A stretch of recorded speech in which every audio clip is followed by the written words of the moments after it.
నుంచి బద్రీనాథుడు భక్తులకు దర్శనమిస్తున్నాడు. ఉదయం నుంచే పెద్ద ఎత్తున భక్తులు బద్రీనాథ్కు చేరుకొని స్వామివారిని దర్శించుకొని తరిస్తున్నారు.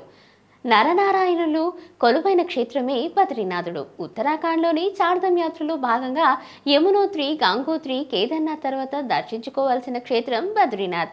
బద్రీనాథ్ తలుపులు తెరుచుకోవాలి అంటే 3 తాళాలు తప్పనిసరిగా కావాలి. ఈ 3 తాళాలు ఉంటేనే తలుపులు తెరుచుకుంటాయి. జీవితకాలంలో ఒక్కసారైనా చార్ధామ్ యాత్ర చేపట్టాలని పురాణాలు చెప్తున్నాయి. వైకుంఠం నుంచి సాక్షాత్తు శ్రీమన్నారాయణుడు బద్రీనాథుడి రూపంలో భూమిపై అడుగుపెట్టారని పండితులు చెప్తున్నారు. వైష్ణవ భక్తులు దర్శించే 108 దివ్య దేశాల్లో బద్రీనాథ్ కూడా ఒకటి.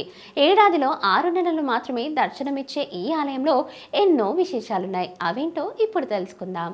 సాధారణంగా చార్ధామ్ యాత్ర యమునోత్రి, గంగోత్రి, కేదార్నాథ్, బద్రీనాథ్. కానీ వైష్ణవులకు చార్ధామ్ యాత్ర అంటే ఒకటి పూరి, రెండవది ద్వారక, మూడవది రామేశ్వరం, నాలుగవది బద్రీనాథ్. ఈ 4 క్షేత్రాలను ప్రతి హైందవుడు తప్పకుండా దర్శించుకోవాలి. ఈ క్షేత్రాలు దర్శించకుండా మిగతా దివ్య క్షేత్రాలను దర్శించుకున్న ఉపయోగం లేదని పండితులు చెప్తున్నారు. బద్రీనాథ్ను వైకుంఠంతో పోలుస్తారు. వైకుంఠంలో పాల సముద్రంలో శేషతల్పంపై 6 నెలలు పవలిస్తే మిగతా 6 నెలలు బద్రీనాథ్లో కొలువై భూమండలాన్ని పరిపాలిస్తాడని, భక్తుల కోరికలు నెరవేరుస్తారని అంటారు. ఉత్తరాయణంలో తనను దర్శించుకునే భక్తులు మనోభిష్టాలను తప్పకుండా నెరవేరుస్తారని కూడా పండితులు చెప్తున్నారు. దక్షిణాయానం చివరి దశకు చేరుకోగానే అంటే తీవ్రమైన చలికాలాలు ప్రారంభం కాగానే ఆలయాన్ని మూసివేస్తారు. చలికాలంలో బద్రీనాథ్ క్షేత్రం పూర్తిగా మంచుతో కప్పబడుతుంది. ఈ సమయంలో బద్రీనాథుడి విగ్రహాన్ని జోషిమఠ్కు తీసుకొస్తారు. ఆలయంలో 6 నెలల పాటు అఖండ దీపం వెలుగుతుంది. దీంతో పాటు గత వీడియోలో మనం చెప్పుకున్నట్లుగా ఆలయం లోపల ఉంచబడిన విష్ణుమూర్తి విగ్రహానికి నెయ్యిని పూస్తారు. ఆ నెయ్యి కూడా చెక్కు చెదరకుండా ఉంటుందని, ఒకవేళ కరిగిన పూర్తిగా ఆవిరైన విపత్తులు, అనర్థాలు జరుగుతాయని పండితులు చెప్తున్నారు.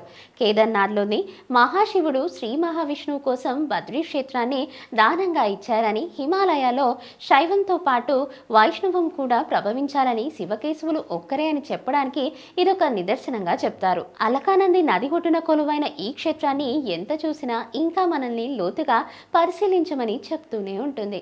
లౌకికంగా కాకుండా ఆధ్యాత్మికంగా ఆలోచించాలని, భగవంతుడి సన్నిధికి చేరుకున్నామని గుర్తు చేస్తుందని అంటారు.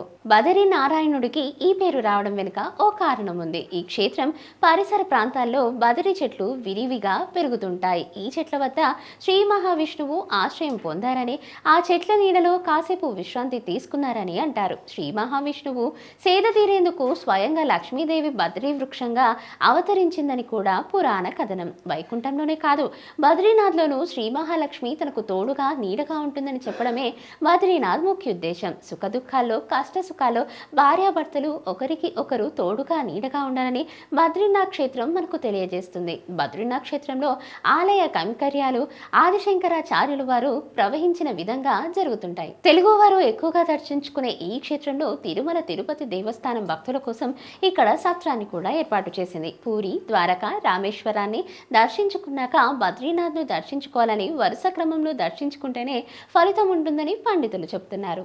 Please subscribe to the channel and download the Politicos app from the links in the description.